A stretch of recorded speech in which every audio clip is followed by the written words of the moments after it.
Welcome to Boundless Herbs, the podcast where we explore the amazing world of plants and how they can help us achieve balance and wellness in our lives. I'm your host, Sabrina Gwynn, a certified clinical herbalist with over 10 years of experience in holistic health. And this is the WTH Series, where we'll explore what the heck different terms and concepts mean in the fascinating field of alternative medicine. Whether you're curious, skeptical, or just looking for some new insights, this podcast is for you.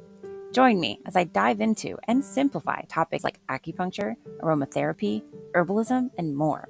Let's go beyond overcomplication and reach understanding. Let's get boundless.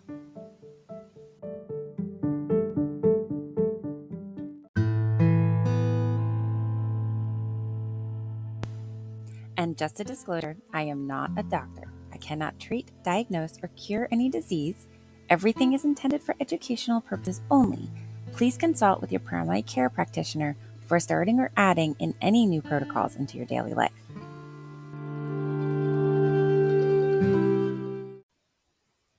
Welcome back, friends. Today we're talking about what the heck is energetics. So it is a little woo-woo, but to understand alternative medicine and especially herbalism, it is super vital to understand what energetics are. So what the heck are they? At its core, herbal energetics refers to the qualities or properties of herbs. These properties can be seen as the energy or vibration that an herb carries, and this has an effect on the human body when it is consumed. Herbal energetics is not a new concept. It has been around for thousands of years in various traditions of herbalism, such as Ayurveda, traditional Chinese medicine, and Western herbalism. Each tradition has its own way of classifying and describing the energetics of herbs and humans, but they all share some common principles and goals. Energetics is based on the observation that everything in nature, including plants and humans, has a certain balance of forces or elements that influence its characteristics and functions. These forces or elements can be described in different ways, such as hot and cold, moist and dry, yin and yang, etc., depending on the system you're using. Herbal energetics is a way of understanding how herbs can help restore or maintain the balance of these forces or elements in the body, which is essential for our health and well-being. By knowing the energetics of herbs and yourself, you can select the herbs that match your needs and preferences. One of the most widely used systems of herbal energetics is based on the four elements: air, water, earth, and fire. This system originated in ancient Greece and was adopted by many herbalists. According to this system, each element corresponds to a certain quality or temperament that influences the physical, mental, and emotional aspects of a person. This is the primary system employed by Western herbalists. So, what are the four elements? You have air. The element of air is associated with lightness, movement, creativity, intelligence, and communication.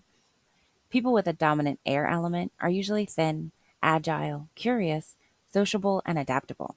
They tend to have dry skin, hair and mucous membranes, and are prone to nervous disorders, anxiety, insomnia, and respiratory problems.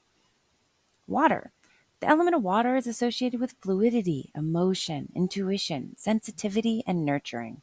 People with a dominant water element are usually soft, plump, gentle, compassionate, and empathetic. They tend to have moist skin, hair, and mucous membranes and are prone to fluid retention, edema, colds, infections, and emotional issues. Earth. The element of earth is associated with solidity, stability, practicality, reliability, and materiality. People with a dominant earth element are usually strong, steady, realistic, loyal, and grounded. They tend to have thick skin, hair, and nails, and are prone to weight gain, constipation, arthritis, and sluggishness. The element of fire is associated with heat, energy, passion, courage, and transformation. People with a dominant fire element are usually muscular, athletic, confident, enthusiastic, and charismatic. They tend to have warm skin, hair, and eyes, and are prone to inflammation, fever, infections, and anger issues. Now, of course, these are general guidelines, not fixed rules. You might have a combination of elements in your constitution, or a different element that's afflicting your condition. You might also need to consider other factors such as the season, the climate you live in, the dosage of the preparation itself, the compatibility with the herbs. The best way to learn about herbal energetics is to experiment with different herbs and observe how they affect your body and others. So, Another part of energetics is the four elements also can describe the energetics of herbs. For example, air herbs are usually light, aromatic, and stimulating. They help increase circulation, mental clarity, and creativity. Examples of these herbs are lavender, rosemary, peppermint. Water herbs are usually moistening, cooling, and soothing. They help nourish the fluids, calm the emotions, and cleanse the body. Examples of water herbs are marshmallow root, slippery elm, and violet. Earth herbs are usually dense, nutritive, and tonifying. They help build strength, stability, and endurance. Example of earth herbs are oats, nettle leaf, alfalfa, and burdock root. Fire herbs are usually hot, spicy, and invigorating. They help boost metabolism, immunity, and vitality.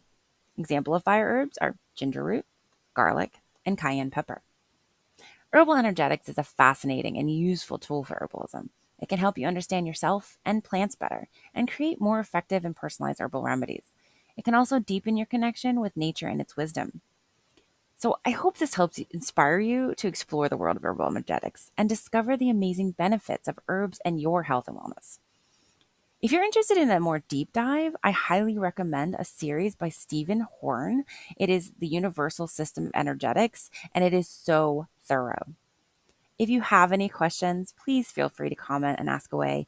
We learn by asking questions, and I'm a firm believer that we're never done learning. So I don't know everything, and I don't claim to. And I'm always up to learn something new. So please ask away. Up next in the What the Heck series is What the Heck is Health and Wellness Coaching?